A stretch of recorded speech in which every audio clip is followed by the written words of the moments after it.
Okay, bestie, let me give you a quick scenario. Imagine you walk into the kitchen to make tea. Very peaceful. Very main character. Very, I am becoming a calm person now. You put the kettle on, you grab a mug, and then your brain goes, remember that weird thing you said 3 years ago? Cool, thank you. Then it adds, what if tomorrow goes badly? Amazing. Then, also, you forgot to reply to that text. Great, love the emotional jump scare. And now you are standing in the kitchen, holding a mug, mentally fighting a courtroom case, planning your entire future, reliving your past, and somehow blaming yourself for laundry. The tea has not even happened yet. This is where mindfulness comes in. Mindfulness is not forcing your brain to be quiet, because, respectfully, if your brain could be quiet on command, we would not be having this meeting. Mindfulness is noticing where your attention went, and gently bringing it back to what is happening right now.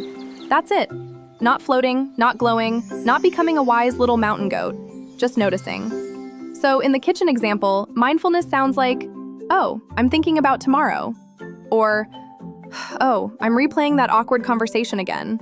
Or, oh, my brain has opened 17 tabs and one of them is playing circus music. And instead of yelling, stop thinking, you gently go, okay, back to the tea. You feel the mug in your hand. You hear the kettle. You notice your feet on the floor. You take one breath. That is mindfulness. It's not deleting your thoughts. It's changing your relationship with them. Because thoughts are not always instructions. Sometimes they're just mental pop-up ads. Your life is falling apart. Click here. No, thank you. A helpful way to think about mindfulness is like sitting by a road and watching cars pass. Each car is a thought. There goes the worry car. There goes the embarrassing memory car. There goes the, what if everyone secretly hates me car? A classic. Mindfulness is realizing you do not have to jump into every car. You can notice it, name it, let it pass, and come back to where you are. Another piece is having an anchor.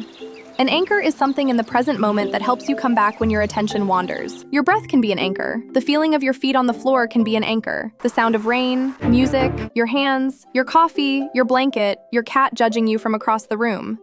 Anchor. The anchor is not magic. It's just a place to return to. And you will wander. A lot. That does not mean you are bad at mindfulness. That is mindfulness. The wandering and coming back is the practice. It's basically emotional fetch. Your attention runs away with a stick and you lovingly go get it, again, and again, and again, without calling yourself a disaster gremlin. So if you want to try mindfulness right now, do this. Notice one thing you can feel. Maybe your chair, your clothes, your hands. Now notice one thing you can hear. Now take one slow breath.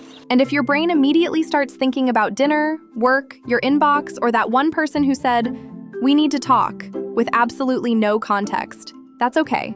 Just notice it. And come back. Mindfulness is not about becoming a perfectly calm person. It's about realizing, I am here.